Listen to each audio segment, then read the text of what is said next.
ونعوذ بالله من شرور أنفسنا ومن سيئات أعمالنا من يهده الله فلا مضل له ومن يضلل فلا هادي له ونشهد أن لا إله إلا الله وحده لا شريك له ونشهد أن محمدا عبده ورسوله صلى الله تعالى عليه وعلى آله وأصحابه وبارك وسلم. أما بعد فأعوذ بالله من الشيطان الرجيم. بسم الله الرحمن الرحيم.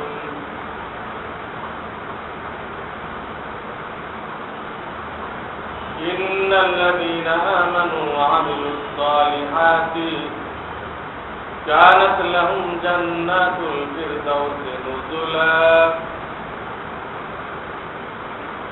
وقال رسول الله صلى الله عليه وسلم بني الإسلام على خمس شهادة أن لا إله إلا الله وأن محمدا رسول الله وإقام الصلاة وإيتاء الزكاة والحج وصوم رمضان أو كما قال رسول الله صلى الله عليه وسلم. বুজুর্গানে মুহতারাম, কিয়ামতের আলামত সম্পর্কে বয়ান চলতেছিল। গত জুমাতে হাদিসের এক অংশ পাঠ করা হয়েছিল। নবী করিম সাল্লাল্লাহু আলাইহি ওয়াসাল্লাম বলেন, মাসাজিদুহুম আমিরাতুন ওয়া হিয়া খারাবুন মিনাল হুদা। সেই জামানায় লোকদের টেন্ডেন্সি হবে, চাহিদা হবে মসজিদকে সুসজ্জিত করা, খুব রং বেরঙের পাথর লাগানো, সাজসজ্জা করা, চকচকে করা, এই হবে তাদের মনোভাব। ওয়াহিয়া খারাবুন মিনাল হুদা, অথচ তাদের মসজিদগুলো থাকবে অনাবাদ। আল্লাহ রাসূল সাল্লাল্লাহু আলাইহি ওয়াসাল্লাম মদিনার মসজিদকে যেভাবে আবাদ করেছিলেন, হেদায়েতের মার্কাজ বানিয়েছিলেন, ওইভাবে তারা তাদের মসজিদগুলোকে আবাদ করবেন। এই প্রসঙ্গে আমি বলেছিলাম যে মসজিদকে বাহ্যিকভাবে এইভাবে সাজানো, এটা কিয়ামতের আলামত।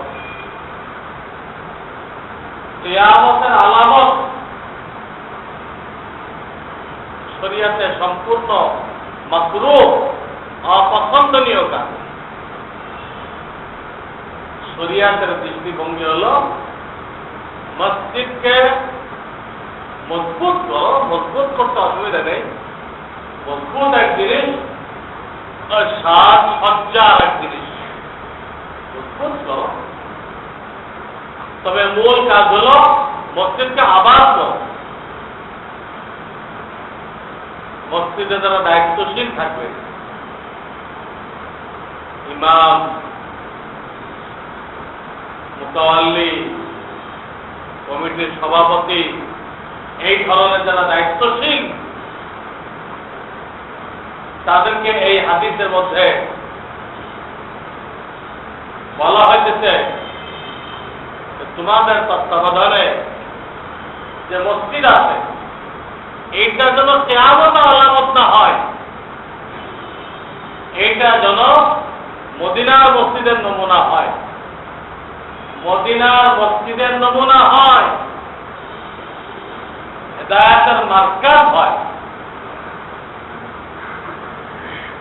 গত জমায় বলেছিলাম যে 5টা জিনিসের নাম পূর্ণাঙ্গ দিন। ওই 5টাকে অর্জন করা প্রত্যেক মুসলমানের উপরে ফরজ আইন, শিখতেই হবে। আল্লাহ তাআলা ছাড় দিবেন না, কিয়ামতের ময়দানে জিজ্ঞাসা করবেন এই 5টা বিষয় শিখেছিলে কিনা, ঐক্যাত তলব করবেন। এই জন্য এই 5টা বিষয় যাতে মসজিদে জারি থাকে, তাকে বলে মসজিদ আবাদ করা। আর ওইটা দায়িত্ব দেওয়া হয়েছে মসজিদে যারা মুতাওয়াল্লি, সভাপতি, সেক্রেটারি, সদস্য, তাদের সকলের দায়িত্ব। তোমরা যখন দায়িত্বে আসছো এই জিনিসগুলো জারি করো, তাহলে তোমাদের এই মসজিদের খেদমত তোমাদেরকে জান্নাতে নিয়ে যাবে। আর মসজিদে আবাদ করতে না পারো তো দায়িত্ব পালন করলে না, আমানতের খেয়ানত করলে। দায়িত্ব নিয়ে পালন না করা মারাত্মক, আমানতের খেয়ানত। আপনাকে মসজিদের দায়িত্বে বসানো হলো, যে কোনো মসজিদ, আপনি এই 5টা কাজ জারি করার জন্য ফিকির করলেন না, তো আপনার এইরকম খেদমত, আপনার এইরকম পরিচালনা, এটা বেহেশতে যাওয়ার কোনো ওসিলা হবে। দায়িত্বে খেয়ানত করার দরুন জাহান্নামের রাস্তাকে সুগম করবে, আসান করবে। এই জন্য পরিচালনার দায়িত্ব নিয়ে পরিচালনা করতে পারলে বহু ফজিলত, না পারলে বহু গুনাহ। এই জন্য গত সময় বলেছিলাম ওই 5টা কাজের মধ্যে একটা হলো ঈমান। মসজিদ ঈমান ঠিক করার কেন্দ্রবিন্দু। কাজেই মসজিদের মধ্যে ঈমানের কিতাব থেকে তালিম হইতে হবে। এই পয়েন্টগুলো মনে প্রাণে বিশ্বাস করার নাম ঈমান। আর ওই কথাগুলো অন্তরে ফিট করার জন্য মসজিদের পক্ষ থেকে দাওয়াতের জামাত বের করতে হবে। কমিটির তত্ত্বাবধানে, ইমাম সাহেবের তত্ত্বাবধানে জামাত বের হবে। ওই ইমানের পয়েন্টগুলো অন্যকে দাওয়াত দিবে,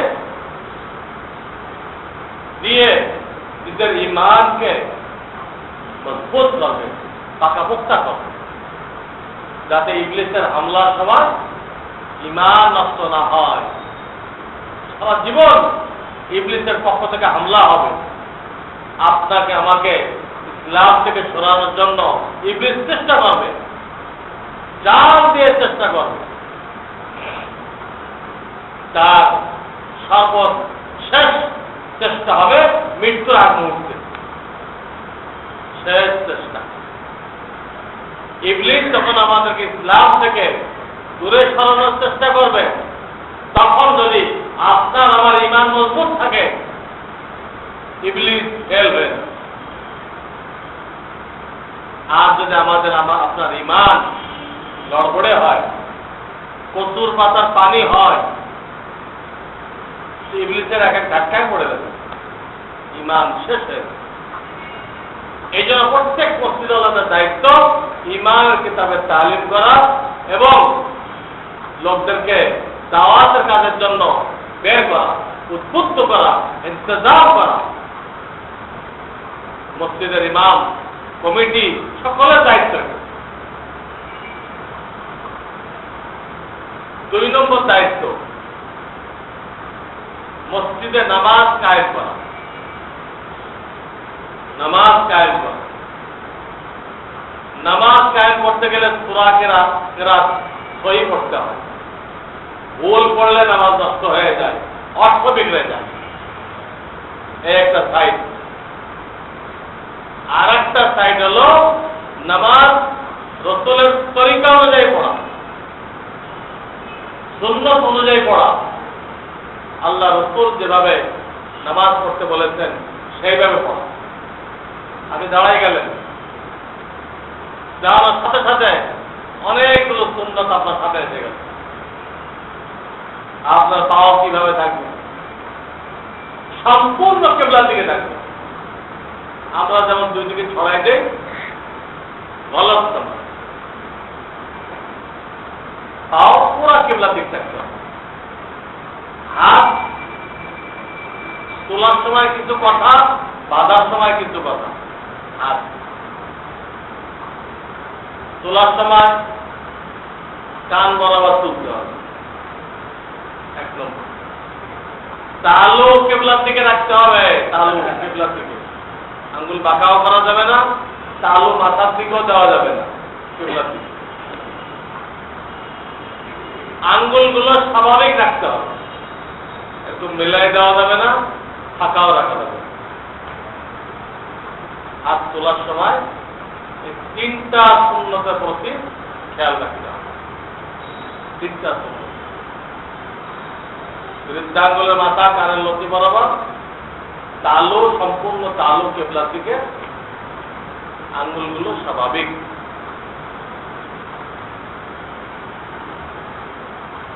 এরপরে যখন তাকবীর বলবে, চেহারা কিবলার দিক থাকবে, মাথা নোয়াবে না। তাকবীর বলার সময় মাথা ঝুঁকাবে না, না যায় গুনাহ। চেহারা কিবলার দিক রাখবে।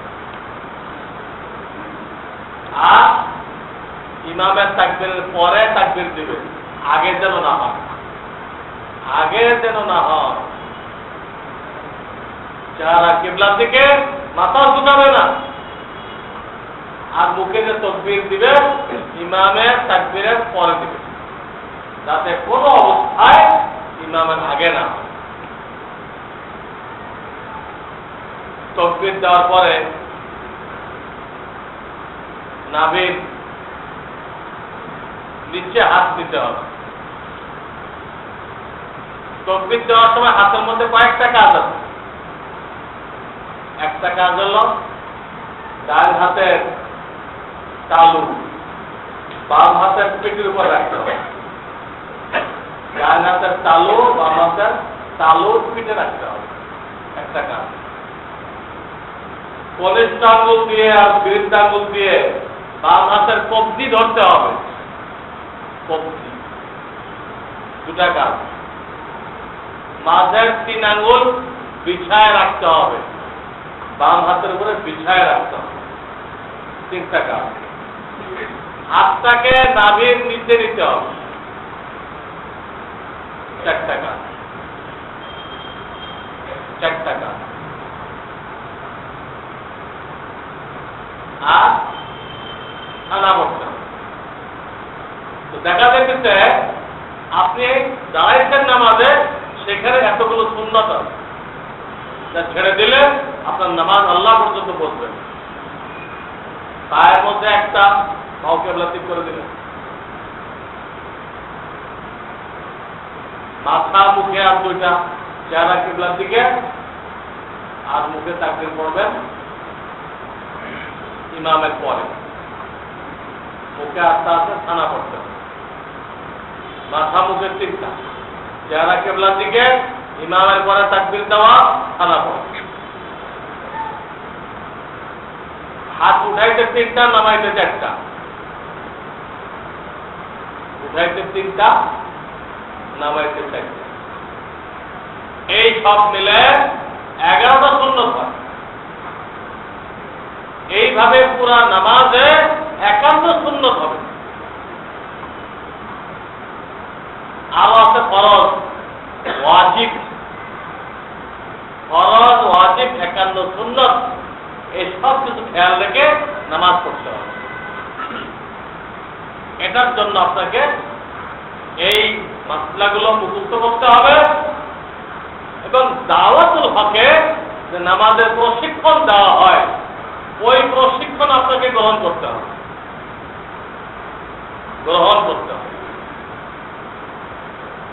তো দেখা গেল এই নামাজ কায়েম করার জন্য মসজিদে 3 ধরনের তালিম থাকতে হবে। 3 ধরনের তালিম। নুরানি পদ্ধতি থাকতে হবে, সবার সূরা কেরাত, আত্তাহিয়াতু, দুরুদ, দোয়া মাসুরা, দোয়া কুনুত, বিভিন্ন রুকু সিজদা, তাসবিহ, এগুলো সহিহ শুদ্ধ পড়ার জন্য নুরানি পদ্ধতি মস্ত থাকতে হবে, কয়েক মাস পর পড়তে হবে। 2 নম্বর ফরজ, ওয়াজিব, সুন্নাত, এই মাসলাগুলো তালিম দিতে হবে, সমস্ত মুসল্লিদেরকে ইয়াদ করাই দিতে হবে। কিসে নামাজ মাকরুহ হয়, কিসে নামাজ ভঙ্গ হয়, এটাও তালিম করতে হবে। দ্বিতীয় কাজ মাসলা মুক্ত করাই দেওয়া, মাসলার তালিম দেওয়া।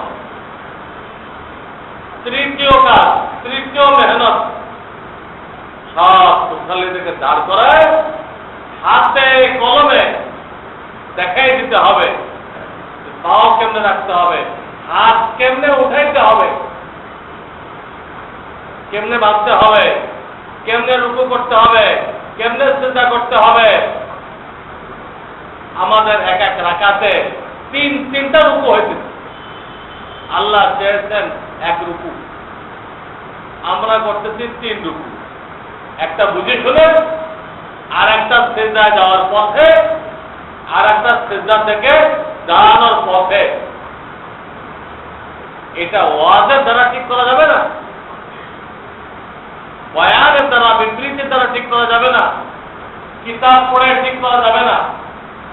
এটা ঠিক করার একমাত্র রাস্তা আপনাকে কারোর থেকে এই নামাজ দেখতে হবে, দেখাইতে হবে।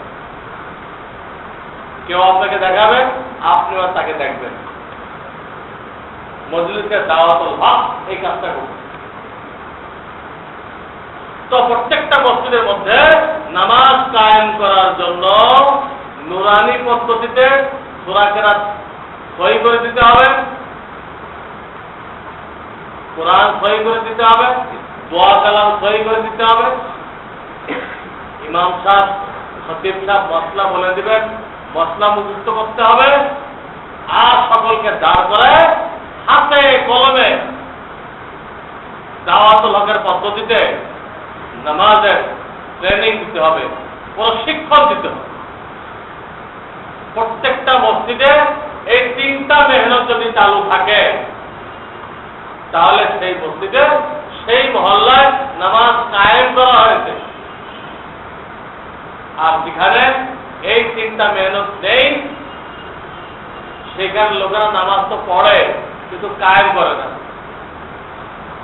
তারা নামাজ পড়ে, কায়েম করে না।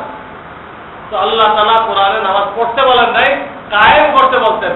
ওয়াকিমুস সালাহ, ইউকিমুনাস সালাহ, নামাজ কায়েম করতে বলতেন। কায়েমের অর্থ সূরা কেরাত সহি থাকতে হবে, কায়েমের অর্থ মাসআলা অনুযায়ী হবে, কায়েমের অর্থ তাসবিহ নিয়তের সাথে হবে, আল্লাহর জন্য হবে। এইগুলো পাওয়া গেলে তাকে বলা হয় নামাজ কায়েম করা হয়েছে। কাজেই মসজিদ কমিটির দায়িত্ব তাদের মসজিদে নামাজ কায়েম করার জন্য এই 3টে মেহনত আছে কিনা এইটা রেজুলেশন করতে হয়, যে সব মেহনত আছে কিনা। না থাকলে কোনটা বাদ পড়ছে এটা ঠিক করো, এটা ঠিক করো, এটা দায়িত্ব। যারা আছে দায়িত্বে তারাও জানেন আমাদের দায়িত্ব। তারা মনে করে বিল্ডিং করে দেওয়া, কালেকশন করা, এটুকু আমাদের দায়িত্ব না। মূল দায়িত্ব মসজিদ আবাদ করা। আবাদ কিভাবে হয়? এইভাবে হয়। এখানে মাশাআল্লাহ বহু এলাকার লোক আছে, অনেক মসজিদের দায়িত্বশীল আছে। তারা প্রত্যেকেই খেয়াল করে ইমান ঠিক করার জন্য যে 2 মেহনত বলেছি, ওই 2 মেহনত আপনাদের মসজিদে চালু করেন।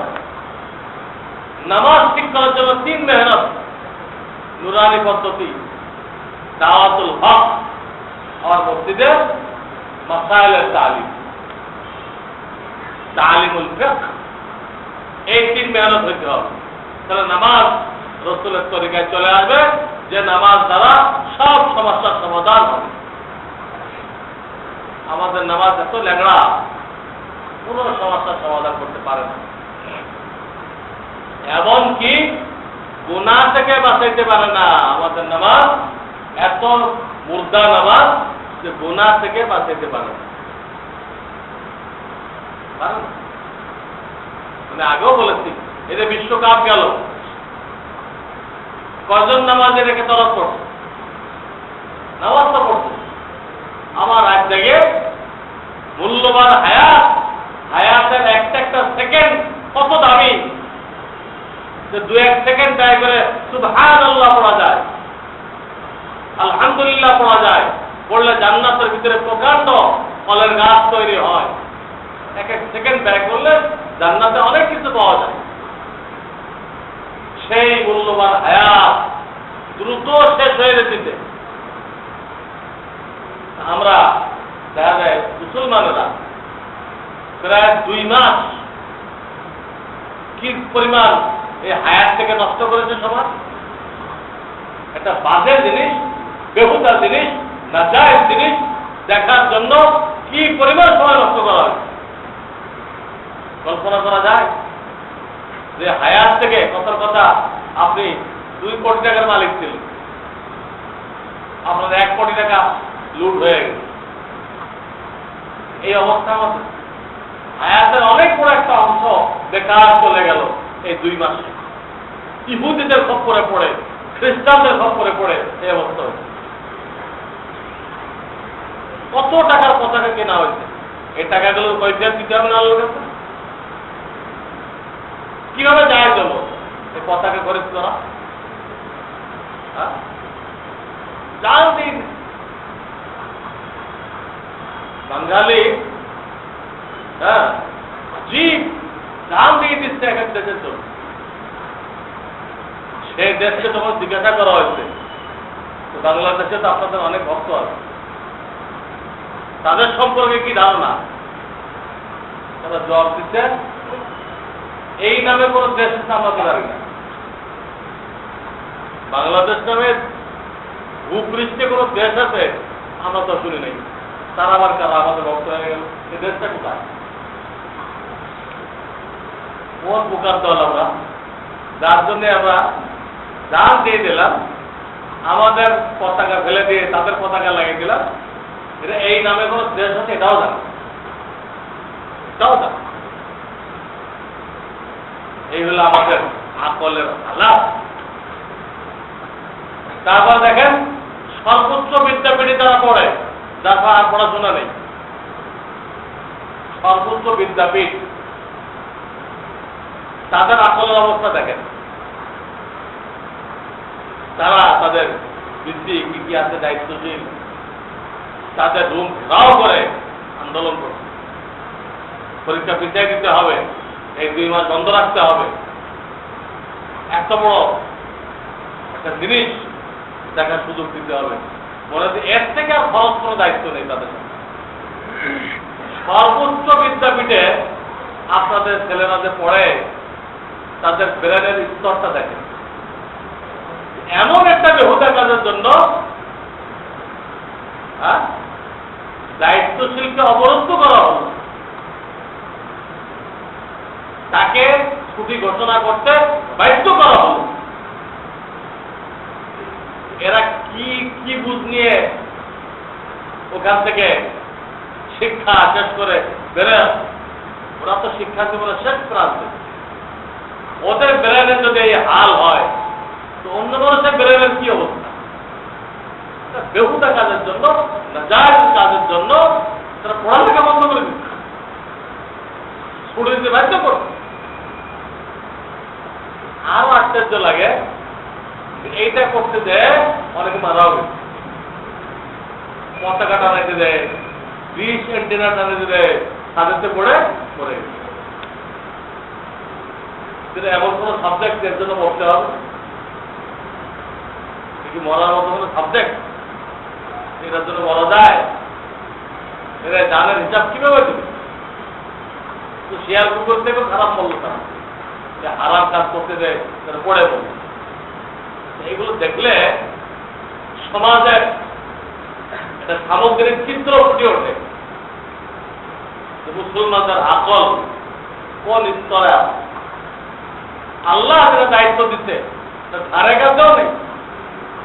ইবলিস যারা দায়িত্ব দিচ্ছে জান দিয়ে দিচ্ছে ইবলিসেরটা পালন করার জন্য। নাউযুবিল্লাহ এই অবস্থা। বলতেছিলাম কথাটা কেন আসছে? এই জন্য আসছে যে আমরা যে নামাজ পড়তেছি, এটা নামাজ পড়তেছি কায়েম করতেছি না। যদি আমরা কায়েম করেওয়ালা মুসলমান হইতাম তাহলে আমাদের সমাজের চরিত্র আর এক রকম হইত, সমাজের চিত্র আর এক রকম হইত। এখন যে চিত্র আমি তুলে ধরলাম, নামাজ কায়েম করেওয়ালাদের চিত্র নাই। এটা পড়লে করতে পারে, হয়তো নামাজ পড়ে কায়েম করে না। কোন নামাজ কায়েম করেওয়ালা এসব কাজ করতে পারবে না। কোরআন আল্লাহ তাআলা পরিষ্কার মানা করতেছেন, আল্লাযীনা হুম আনিল লাগবি মুরিদুন। মুমিন তাকে বলা হবে যে অনর্থক কাজ থেকে দূরে থাকে। আর এরা অনর্থক কাজের জন্য দান দিয়ে দিল। দূরে থাকা কি? অনর্থক কাজের জন্য দান দিয়ে দিল, পয়সা দিয়ে দিল, ক্লাস বন্ধ করে দিল। তো মুমিনের কোনো কাতারে থাকলো, কোনো কাতারে থাকলো না। এই জন্য বলছি ভাই, নামাজ পড়লে হবে না, নামাজ কায়েম করতে হবে, কায়েম করতে হবে। আর নামাজ কায়েম করতে গেলে আপনার সূরা কিরাত সহি থাকতে হবে। আপনাকে মাসলা মাসায়েল জানতে হবে, মাসলা মাসায়েল জানতে হবে। আপনাকে নামাজের অর্থ করতে হবে। দেখা দেখে নামাজ পড়লে হবে না, দেখা থেকে পড়লে হবে না। আপনার নামাজ আলেম ওলামাদের কাছে পেশ করতে হবে। হুজুর আমার রুকু দেখেন, আমার সিজদা দেখেন, দেখাইতে হবে। আমরা কয়জনে দেখাইছি? আমাদের রুকু সিজদা আমরা আলেমকে কয়জনে দেখাইছি? এই জন্য ভাই, ঈমানের পরে সবচেয়ে গুরুত্বপূর্ণ কাজ নামাজ কায়েম করা। পড়া না, কায়েম করা। আর কায়েমের অর্থ আমি এখন যা বললাম, এই হলো কায়েমের অর্থ। এটা তখন সম্ভব হবে যখন মসজিদের মধ্যে কমিটির পক্ষ থেকে এই 3 ধরনের তালিম চালু করা হবে, তখন মুসল্লিদের নামাজ পরিপূর্ণ হয়ে যাবে। এটাই দায়িত্ব তাদের, এই জিম্মাদারি। এরপর থাকলো আর্থিকটা বিষয়। ঈমান ঠিক করার জন্য কি করতে হবে বলে দিয়েছি, নামাজ ঠিক করার জন্য কি করতে হবে বলে দিয়েছি।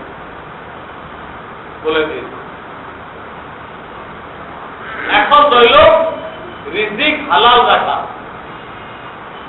রিজিক হালাল রাখা। যিনি যে লাইনে আছেন, কেউ ব্যবসায়ী, কেউ চাকুরিজীবী, কৃষিজীবী, প্রত্যেকে তার লাইন কোন আলেম থেকে যাচাই করতে হবে আমার রিজিক সহিভাবে হইতেছে কিনা, হালাল ভাবে হইতেছে কিনা। যদি কোনো গলত পাওয়া যায় ওটাকে সংশোধন করা, ওটাকে সংশোধন করা। এই গত হজের সফরে আমার সাথে যারা ছিল,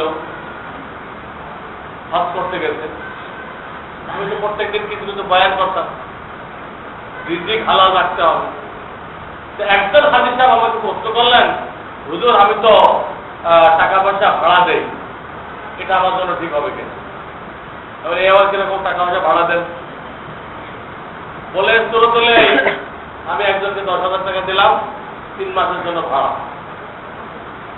3 মাস আপনি এটাকে খাটাইবেন, হ্যাঁ, আমাকে 2,000 টাকা ভাড়া দিবেন। 10,000 ফেরত দিবেনই, আর টাকার ভাড়া দিবেন 2,000 টাকা। এটাই তো শরীয়তের সুদ করছে। ভাড়া দাম দিলে কি জায়েজ হয়ে গেল? এইটা আপনি ভাড়া দাম দিলে কি জায়েজ হয়ে গেল?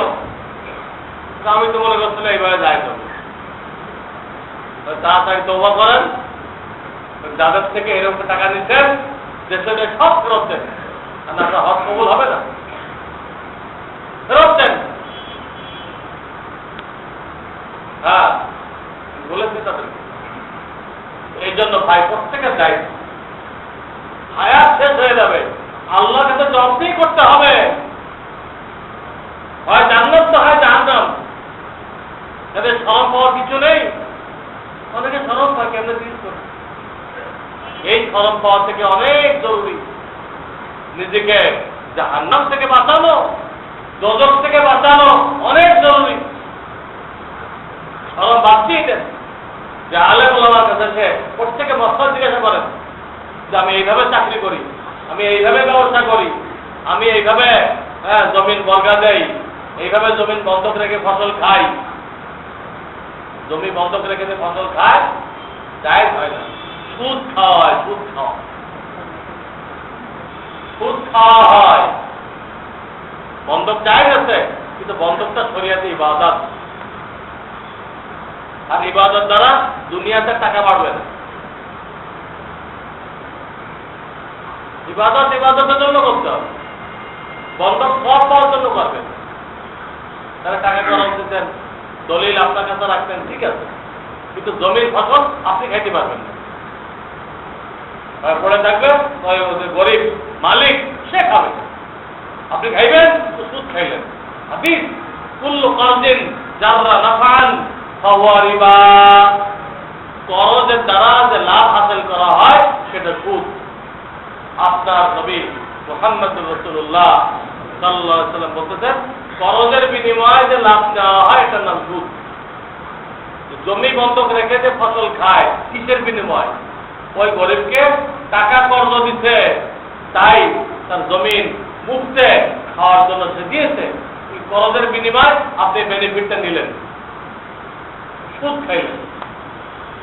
এই ধরনের যত হারাম লেনদেন আছে, ইনকামের সোর্স আছে, এগুলো বন্ধ করতে হবে। মানে মুখে যতই লিখতে দেন আপনি একজন ইসলামওয়ালা, ইসলাম বোঝেন, ইসলামী কলা অমুক সমুক, কিচ্ছু কাজে আসবে না। তার রিজিক হারাম, তার ইবাদত বন্দেগী কবুল হবে না, তার ছেলে পেলে নাফরমান হবে, নাফরমান হবে, এবং মরার পরে এই হারাম পয়সা সব সাপ বিচ্ছু হয়ে কামড়াই থাকবে, আনা মালুক আনা কাজু, এই বলতে। এই জন্য 3 নম্বর যে কাজটা ছিল, রিজিক হালাল রাখতে হবে। কারণ ইন্তেকাল হয়ে গেলে যারা রইল 2-4 দিনের মধ্যেই ফরায়েজ বের করে সকলকে অংশ দিয়ে দিতে হবে। এটা না করলে রিজিক হারাম হয়ে যায়, একজন আর একজনটা খায়। বন্টন না করার দরুন বোনেরটা ভাই খেতে, ছোট ভাইটা বড় ভাই খেতে। ছোট ভাই বেশি খরচ লাগে না, বড় ভাইয়ের অনেক খরচ, ছেলে পেলে আছে, অনেক কিছু আছে, লেখাপড়া শিখাইতে হয়, কিন্তু সে কাছ থেকে দিচ্ছে, ছোট ভাইয়ের অংশের ইনকাম থেকে দিচ্ছে, তার হাত নষ্ট করছে। এই জন্য ইন্তেকাল হয়ে গেলে সাথে সাথে ফরায়েজ বের করে প্রত্যেকে তার স্থাবর অস্থাবর যা রেখে গেছে ওই মাইয়িত তার যারা ওয়ারিস আছে প্রত্যেকে বুঝাই দিতে হবে, বুঝাই দিতে হবে। এইভাবে ইজমালি ভাবে রেখে দেওয়া, তা হারাম খাওয়ার একটা রাস্তা খোলা হয়। মাত্র আলোচনা নেই, জানাও নেই, এইভাবে যে মিলতালগুল খাইতেছি, কি খাইতেছি, হালাল খাইতেছি তা হারাম খাইতেছি, এভাবে খাইতে থাকে বছরকে বছর, তারপরে গোলমাল হয়, চরম তিক্ততা হয়, তারপর যে ভাগ করে। কেন ভাই ভাই তিক্ততা কেন হবে, গোলমাল কেন হবে? যারা বড় আছে তাদের দায়িত্ব, ডাক্তার বুঝাই দাও, দায়িত্ব। এর জন্য কেন গোলমাল করতে হবে? ছোটদের কেন চাপ সৃষ্টি করতে হবে? বড়দের উপরে তো বড় দায়িত্ব ছিল, বড় ভাই সে তো এখন বাপের জায়গায়, সেই করবে এটা, অত সেই বাধা হয়ে দাঁড়ায়। কত বড় ভক্তি নেই। তো রিজিক হালাল রাখতে হবে, বান্দার হক আদায় করতে হবে। বাপ মা বেঁচে থাকলে ছাত্র হক, ইন্তেকাল করে গেলে আর 7টা হক, এই 14টা হক আদায় করলে বাপ মায়ের হক আদায় হবে। স্ত্রীর 10-12টা হক, সন্তানের 7-8টা হক। দেখেন আমার লেখা এখানের মধ্যে পাবেন ইসলামী বিবাহ, এখানে অনেকের হক লেখা। এই হকগুলো আদায় করতে হবে, এটা আল্লাহর শরীয়তে খুব সিরিয়াস। এই জন্য যে আল্লাহ মাফ করবেন না। মদ খাওয়া হারাম, গীবত করা হারাম, কিন্তু পার্থক্য কি? মদ খানেওয়ালা তওবা সহজ, হারাম কোনটা? জাহান্নামে নিয়ে যাবে তাকে। কিন্তু যদি কেউ ভালো হতে চায়, মদ খানেওয়ালার তওবা সহজ, আল্লাহর কাছে মাফ চাইবে। কিন্তু গীবত করনেওয়ালা কিন্তু আল্লাহর কাছে মাফ চাইলে মাফ হয়ে যাবে না। হ্যাঁ, যাদের ইজ্জত নষ্ট করছে, বেইজ্জত করছে, ওই লোকগুলোর কাছে মাফ চাইতে হবে। বান্দার হক নষ্ট করছে, এটা সিরিয়াস।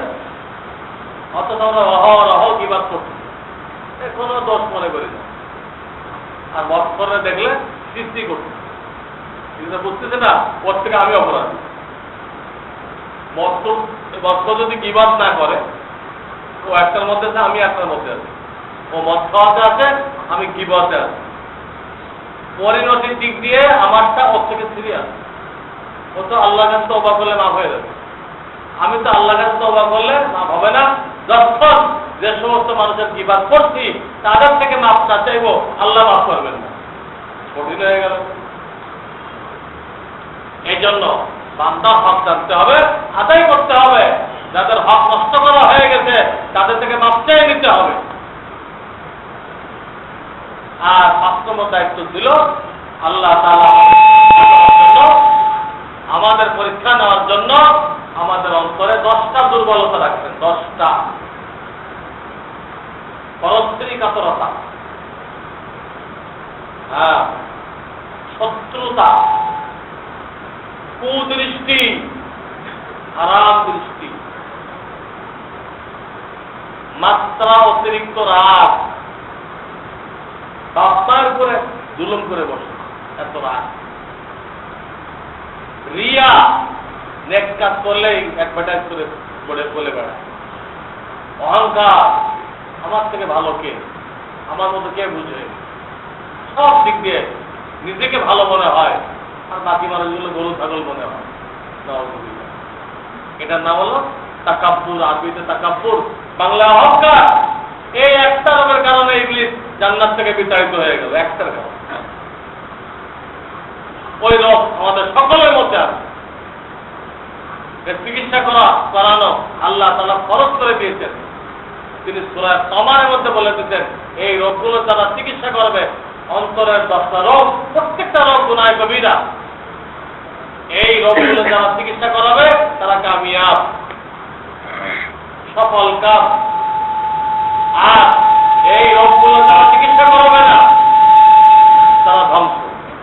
قد أفلح من زكاها وقد خاب من دساها। এই আয়াত, এই যে পরবর্তীতে 3টা বললাম আমি, রিজিক হালাল রাখতে হবে, বান্দার হক আদায় করতে হবে, অন্তরে রোগের চিকিৎসা করতে হবে। এই 3টা জিনিসের জন্য উদ্বুদ্ধ করার জন্য মসজিদের মধ্যে তালিম চালু থাকতে হবে।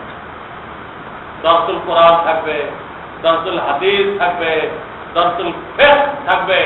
এইসব দর্শের মাধ্যমে এই 3টা জিনিস যে গুরুত্বপূর্ণ, ইসলামের ফাউন্ডেশন, এইগুলো মুসল্লিদেরকে বুঝাইতে হবে। মসজিদে তালিম থাকতে হবে, দরসুল কোরআন, দরসুল হাদিস, দরসুল ফিকহ। ঈমানের জন্য 2 মেহনত, নামাজের জন্য 3 মেহনত, আর বাকি 3টার জন্য 3 রকম দর্শ, 3 রকম দর্শ, ক্লাস, সবক মসজিদে চালু থাকতে হবে। তাহলে সেই মসজিদকে বলা যাবে যে এই মসজিদটা মদিনার মসজিদের মতো, এবং এই মসজিদটা আবাদ। কিন্তু এরকম মসজিদ 1001টা পাওয়া যাবে কিনা আল্লাহ ভালো জানে। কারণ যারা পরিচালনার দায়িত্বে আছে তাদের জানা থাকে না এগুলো।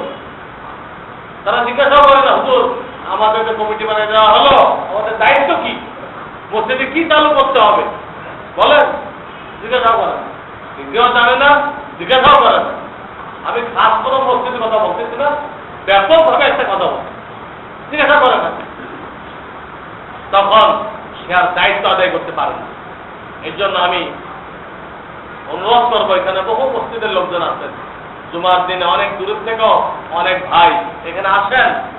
আপনারা প্রত্যেকে নিজের এলাকায় ওই কমিটিকে বলে, ইমাম খতিব মুয়াজ্জিনকে বলে মসজিদের মধ্যে এই আমলগুলো চালু করার ব্যবস্থা করেন, যাতে আমাদের মসজিদগুলো মসজিদের নববীর নমুনা হয়, আমাদের মসজিদগুলো হেদায়েতের মার্কাজ হয়।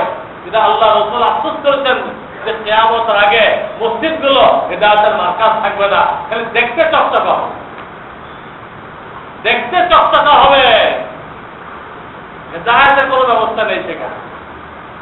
আমরা ওইরকম মসজিদ আবাদ না করি, ওইরকম মসজিদ আমরা আবাদ না করি, মসজিদ খুব শানদার বানাই দিলাম, আযান সুন্নতের খেলাফ, ইকামত সুন্নতের খেলাফ, নামাজ সুন্নতের খেলাফ, কিন্তু কোনো খবর নেই, কোনো খবর নেই। এইরকম কমিটির সদস্য আমরা না হই, আমরা আমাদের দায়িত্ব বুঝি, ওরা আরেক থেকে জিম্মাদারি বুঝি। আসল কাজ কি? আপনার মসজিদে সারা জীবন টিনের ঘর থাকে, তো আল্লাহ তাআলা কোনো কৈফিয়ত দেবে না। আপনার মসজিদ সারা জীবন টিনের ঘর ছিল, টিন কেন? ওই যে গ্রাম দেশে ধান গাছ দিয়ে নাড়া এই নাড়া দিয়ে থাকে, এর জন্য আপনাকে কোনো কৈফিয়ত দিতে হবে, কোনো কৈফিয়ত দিতে হবে। কিন্তু আপনি মুতাআল্লি, আপনি সভাপতি, আপনি কমিটির সদস্য, আর আপনার মসজিদে এগুলো চালু করলেন না, তা আপনাকে কৈফিয়ত দিতে হবে। বলেন, আল্লাহ আমি তো জানতাম না। তুমি জানো না তো দায়িত্ব নিলা কেন? তুমি যেটা জানো না এটা দায়িত্ব কেন নিলা? আগে মানা করতে ভাই আমি জানি না, আমি জানি না মসজিদ পরিচালনার জন্য কি করতে হয়, আমি সদস্য হইতে রাজি নেই। মানা করতে হইলে কেন? জানো না, শিক্ষা করতে কারণ থেকে দুনিয়ার ব্যাপারে এত অ্যালার্ট ছিলেন, এত হুঁশিয়ার ছিলেন, যারা জানো না কারো কাছে জেনে নিতে, এইটা কেন জেনে নিলে না? এটাকে এত মামুলি কেন মনে করলে? এর জন্য আমি বলে থাকি, মসজিদের খেদমত করতে পারা কারোর জন্য জান্নাতের রাস্তা, আর মসজিদের খেদমত কারোর জন্য জাহান্নামের রাস্তা।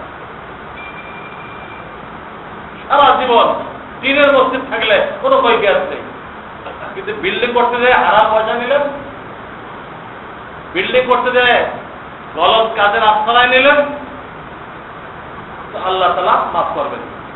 আজকাল অনেক জায়গায় দেখা দিচ্ছে, আমার অনেক জায়গায় নজরে পড়ছে, ওই যে লোক বসাই দেয়, টেবিল একটা নিয়ে মাইক একটা দিয়ে লোক বসাই দেয়, সারাদিন মাইকিং করতেছে আর সুর করে গজল গাইতেছে, টাকা তুলতেছে। কাউকে জিজ্ঞেস করে না যে এই পদ্ধতি ইসলামে অনুমোদিত কিনা। কোথায় দেখে আসছে? জারি করে দিবে। এই আপনার দায়িত্ব, তাহলে দেখে আসছে জারি করে দিবে। অসল জানেন যে জায়েজ আছে কিনা। আপনাকে না জায়েজ কাজ করে মসজিদ আবাদ করতে বলা হয় নাই, মসজিদের বিল্ডিং বানাতে বলা হয় নাই। আজকাল সাইনবোর্ড লাগানো হয়েছে, এটাও খেয়াল রাখবেন। যারা মসজিদ তার উপরে কোনো সাইনবোর্ড লাগানো ব্যবসায়ী প্রতিষ্ঠানের হারাম। মূল মসজিদ যেটা, এই মূল মসজিদের ছাদে বা কোনো অংশে সাইনবোর্ড লাগায় ইনকাম করা জায়েজ নেই। চাই আপনি 10 কোটি টাকা পান, এর হারাম টাকা আপনার লাগবে না, আল্লাহ চায় না আপনাদের। আপনি টিনের মসজিদ চালাই যান, বিল্ডিং নাকি কোনোদিনও ফল হবে না। আল্লাহ রাসূল দুনিয়ার শ্রেষ্ঠ মানুষ ছিল, তার মসজিদের ছাদ ছিল খেজুরের পাতা, কিন্তু সেখানে আবাদ ছিল, সেখানে মানুষরা আল্লাহ ওয়ালা হয়েছে। আপনার মসজিদ আবাদ আছে কিনা এটা দেখেন। টাকা পয়সা নিয়ে তড়ি ঘড়ি করার দরকার কি? হ্যাঁ, বৈধ পদ্ধতি করেন। মসজিদে বলা হোক বিভিন্ন রোডে সাব কমিটি করে দেন, বিভিন্ন রোডে সাব কমিটি করে দেন, যে এই রোডে এই 3 জনকে সাব কমিটি করে দেওয়া হবে। তারা আজকে 2 জনের কাছে গেল, কালকে 1 জনের কাছে গেল, এইভাবে প্রত্যেক বাড়িওয়ালার কাছে দাওয়াত দিবে। প্রথম তো নিজেদের কোরবানি পেশ করতে হবে, যারা কমিটিতে আসবে তাদের কোরবানি পেশ করতে হবে। আমরা এই দিলাম। অনেকে আছে খালি মুসাবেদা করার জন্য, মনে হয় এই ছাড়া আর কেউ মুসাবেদা করতে যাবে না, সে ওই এলাকার পণ্ডিত। মুসাবেদা করার জন্য আপনাকে ডাকা হয় নাই, পকেট থেকে বের করেন, নিজেদের তৌফিক অনুযায়ী দেওয়ার পরে আর মুসলিমদের কাছে চান, আগে নিজেরা দিতে হবে, তারপর মুসলিমদের কাছে চাইতে হবে। তারপরও কোন ইমার্জেন্সি কাজ চালাইতে হলে ফরজ দিতে হবে, ফরজ দিয়ে চালাই দিতে হবে। এই লাগানোর তৌফিক কমিটি আগে দিবে, তারপর মুসল্লিদেরকে বলবে, তারপর দরকার লাগে খরচ দিবে, আস্তে আস্তে করো, তারপর কোনো তারা হওয়া নেই। ওই প্রত্যেক এলাকায় সাব কমিটি করে দিবে, তোমরা আগামী 1 মাসের মধ্যে কি 2 মাসের মধ্যে এই রোডের যত লোক আছে প্রত্যেকের কাছে গাছ করো, গাছ দাওয়াত পৌঁছাও, আমাদের কাজ হইতেছে, আপনি শরীর করেন, এইভাবে করেন। কিন্তু এই যে একটা পদ্ধতি চালু করা হয়েছে, বিভিন্ন এলাকায় নজর আসতেছে, মাইক দিয়ে একটা লোক বসাই থাকে, সারাদিন ঘ্যানর ঘ্যানর করতে থাকে। ইসলামে এটা স্বীকৃত না। এই পদ্ধতি চালু করার অর্থ হলো যে ওই এলাকার মুসলমান সব মারা গেছে, ওই এলাকায় কোনো মুসলমান নেই, এই জন্য পথিকদের থেকে কিছু দেওয়া হয়েছে। এলাকার লোকেরা তো দেখতে আসে মসজিদের কাজ হয়েছে, তাদের জন্য তো মাইক দিয়ে বলার দরকার নেই, মাইক দিয়ে বলা লাগে পথিকদের থেকে নেওয়ার জন্য। তো পথিকদের কাছে কখন যায় যখন এই এলাকার সব লোক মারা যায়। কিন্তু কোন এলাকায় সমস্ত মুসলমান যদি মারা যায়, সেখানে আপনারা চালু করতে পারেন। 3 দিন না খেয়ে থাকলে তার জন্য অনেক কিছু খাওয়া যায় না, তখন আপনাদের জন্য এই লোক বাঁচানো যায় না। এই মশলা ভয় পৌঁছে দিবেন, এই ধরনের কাণ্ড যেন না করেন। যা যা বুঝি আছে চালু করে যায়, মশলা জিজ্ঞাসা করেন না কেন, ফতোয়া কেন নেন না, যদি এটা আমাদের ফেরে নেন অমুকখানে দেখে আসছি করা যাবে কিনা, ফতোয়া নিয়ে কাজ করবেন। জান্নাত পাইতে হলে, মসজিদের খেদমত করে জান্নাত পাইতে হলে ফতোয়া নিয়ে কাজ করবেন। নিজের বুঝতো তো আপনার তো ভালো ভালো হয়ে গেল আর চালু করে দিলেন, এইভাবে করবেন না, জাহান্নাম খরিদ করবেন না, ওই রাস্তার চেষ্টা করেন। আপনার কোনো ঠিকাদারি নেই, আপনাদের কোনো ঠিকাদারি নেই যে আপনার হায়াতে একটা মসজিদ পাকা বিল্ডিং করে দিয়ে দিতে হবে, কোনো ঠিকাদারি নেই। চেষ্টা করতে থাকেন, দোয়া করতে থাকেন, আল্লাহ যখন চায় হবে, না হলে না হবে। আপনাকে কোনো ঠিকাদারি দেওয়া হয়নি, জায়েজ ভাবে যতটুকু আগানো যায় ততটুকু আগান। বিভিন্ন বৈধ পদ্ধতি বলে দিলাম, এলাকায় এলাকায় রোডে রোডে সাব কমিটি করে দিবেন আপনি, যেখানে মসজিদের কাজ হয় এই পদ্ধতি করবেন। কিন্তু লোক বসাই দেওয়া কোন এলাকায় আপনারা করবেন না, নিষেধ করবেন তাদেরকে, গলত পদ্ধতি। এটা ইসলামের অবমাননা করা হয়, ইসলামের অবমাননা করা হয়, মুসলমানদের অবমাননা করে এবং কাফেররা হাসাহাসি করে। ভালো হয়েছে মুসলমানদের আল্লাহ বলে গেছে, কেন তারা মসজিদ বানাই দিতে আল্লাহ কোনো ব্যবস্থা করে না। বোঝা গেল তো আল্লাহ কি হয়ে গেছে, বোঝাই গেছে। খ্রিস্টানরা এমনি মজা করে, আসলে এইভাবে বসাই দিবেন আরো মজা করে। মুসলমানদের খোদা মারা গেছে, তাদের আর কোনো সাহায্যকারী নেই। এই জন্য গলত পদ্ধতির রাস্তায় নেবেন, বৈধভাবে চেষ্টা করেন। আর মূল কাজ, যারা বিভিন্ন মসজিদের কমিটিতে আছেন, এই মশলাগুলো খেয়াল রাখবেন। আর আপনাদের মূল দায়িত্ব কোনটা? মূল দায়িত্ব হলো এই 5টা জিনিস যা জানা ফরজ আইন, এই জিনিসগুলো জানার জন্য মসজিদের ব্যবস্থা নেওয়া। এই 5টা বিষয় লোকেরা জানতে পারে, এর ব্যবস্থা নেওয়া, এইটা আমাদের মৌলিক দায়িত্ব। আল্লাহ তাআলা আমাদের সকলকে দায়িত্ব কি তা বোঝার তৌফিক দান করেন এবং সঠিকভাবে মসজিদ পরিচালনা করার তৌফিক দান করেন। ওয়া আখিরু দাওয়ানা আনিল হামদুলিল্লাহি রাব্বিল আলামিন।